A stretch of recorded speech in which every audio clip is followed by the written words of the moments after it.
Gus, foto dikit. Gimana? Tunggu dulu bentar. Satu, dua.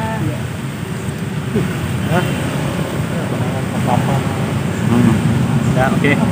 Gus, datang ke Polda ada apa nih, Gus? Ya, saya sebenarnya kedatangan hari ini ke Polda adalah kangen sama beliau, Pak Kapolda, karena memang lama ya nggak pernah jumpa sama beliau, hanya WA-na, termasuk kemarin ketika ada permasalahan, ada kader NU, kader Banser yang dianiaya. Tahu kan teman-teman ya?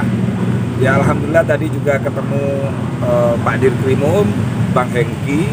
Jadi kedatangan saya ketemu beliau, satu menyampaikan apresiasi yang setinggi-tingginya atas kinerja yang sangat-sangat luar biasa, walaupun masyarakat sempat meragukan ya atas penetapan seorang perempuan, seorang anak, sehingga itu menjadi tanda tanya di masyarakat. Tetapi akhirnya kemarin dijawab dengan lugas, dengan tuntas, dan terobosan baru ya apa yang disampaikan oleh Bang Hengki selaku Dirkrimum itu sungguh luar biasa.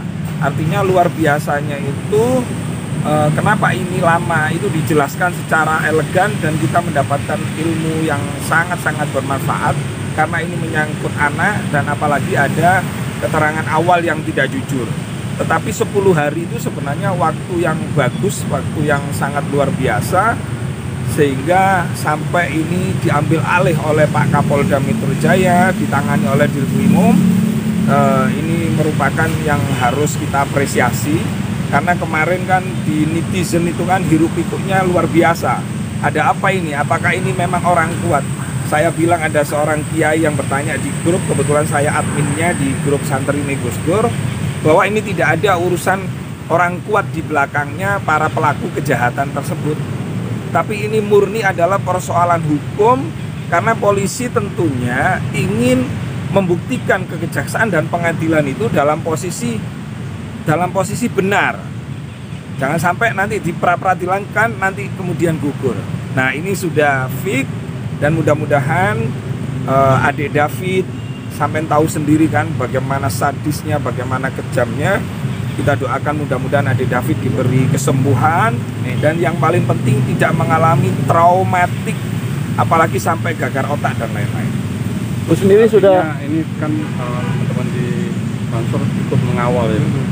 Iya, kalau di Ansor kan secara dia melakukan secara prosedural. Nah, kalau saya di BKN karena kami juga adalah bagian dari Nadien, tapi terlepas David itu anaknya Ansor, anaknya NU atau bukan, itu kewajiban kita untuk mengawal kasus tersebut gitu loh. Ketika polisi sudah bekerja dengan benar, maka polisi harus diapresiasi. Jangan ketika lambat dihujat, dicurigai macam-macam, ini tidak boleh gitu loh. Wong kasus kemarin ya, oknum polisi yang bintang 2 aja, itu sama bapak-bapak kepolisian juga diusut tuntas, termasuk S, termasuk T kan begitu kan, yang kasus narkoba maupun yang kasus pembunuhan. Artinya hukum sekarang tidak pandang bulu. Jadi saya sekali lagi selaku Ketua Umum BKN, selaku warga NU juga mengapresiasi. Jadi ada kiai yang untuk disampaikan kepada Bapak Kapolda, terima kasih, matur suwun, dan mohon maaf jika kami tidak sabar seperti itu. Jadi kami sampaikan kepada beliau, ya Gus, yang penting kita ini jalurnya sesuai hukum aja, tidak dalam tekanan siapapun. Karena ini menyangkut kejahatan terhadap anak dan perilakunya juga anak. Nah, seperti itu. Tapi Gus secara pribadi melihatnya seperti apa? Wah, ya ini makanya kan katanya di Dirkrimum kan ada pasal tambahan ya. Karena memang sadis banget itu. Jadi mungkin pasal tambahannya nanti kita ikuti terus apakah termasuk perencanaan, penganiayaan dan lain-lain.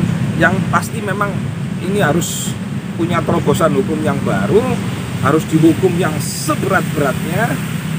Supaya apa? Supaya anak-anak muda itu tidak tidak gampang untuk main hakim sendiri. Jadi ini harus menjadi shock terapi bagi semua anak-anak muda. Jangan coba-coba main hakim sendiri, dan itu sudah dibuktikan langsung diringkus dan efeknya sampai ke bapak-bapaknya kan gitu kan. Masalah pajak ini hikmah yang sangat luar biasa, tetapi sayangnya ada adik David yang menjadi korbannya itu tadi. Ada rencana untuk jenguk David? Saya insya Allah saya upayakan untuk menjenguk David. Saya sudah punya nomor teleponnya bapaknya Mas David. Ya mudah-mudahan saya direspon dan saya bisa menjenguk adik David gitu kan. Gitu. Gus, jika ini semua terbongkar kasus di pajak ya, di Dijen Pajak ini, bisa dibilang David ini salah satu pahlawan pajak juga ya, bisa bersih-bersih di pajak gara-gara dia, tapi iya, memang berkorban. setiap kejadian itu pasti ada hikmahnya.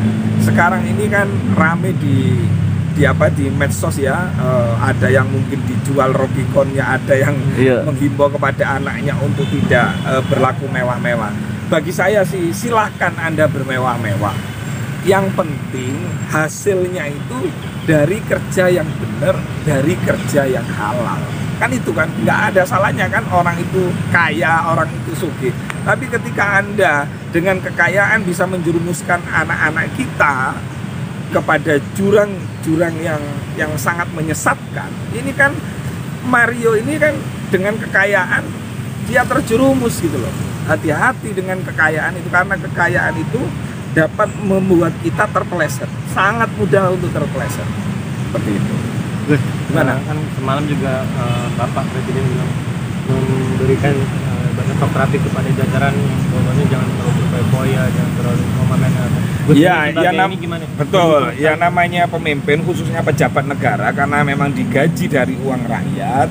Jadi himbauan dari Bapak Presiden atau Bapak Kapolda kepada seluruh jajarannya untuk tidak berfoya-foya, untuk tidak hidup glamor, itu ya benar gitu loh. Karena itu memang dari hasil uang rakyat gitu loh. Lah kalau saya jual rawon bidadari misalnya tuh, punya Harley atau punya ini, ya nggak masalah, wong jualannya rawon bidadari. Tapi saya punya Harley. Punya Harley? Ya punya lah. Ya, insya Allah punya lah. Cuman kan nggak perlu untuk dipamerkan atau ditunjukkan. Oke. Seperti itu ya. Doanya. Iya, mari kita berdoa untuk David, karena saya bacakan ya, saya dapat WA, jadi ada percakapannya bapaknya David ketika ditanya sahabatnya. Nah ini bunyinya. Nah ini. Assalamualaikum, piye jo kabare? Update dari Dokter Tatang. Pembengkakan kepala sudah berkurang drastis sehingga David selalu berusaha melawan sakitnya. Ini nanti tak kirim ke teman-teman wartawan ya, perkembangan David ya. Nah, yang paling penting David ini bagaimana harus segera Allah memberikan kesembuhan, minimal bisa sadar dulu, bisa menyapa orang tuanya, bisa menyapa sahabatnya, dan kemudian bisa hidup normal kembali, tidak mengalami trauma yang berkepanjangan. Karena kalau melihat bagaimana penganiayaannya, waduh, sadis, kejam sangat luar biasa. Oke. Ya. Terima kasih ya teman-teman ya. Oke.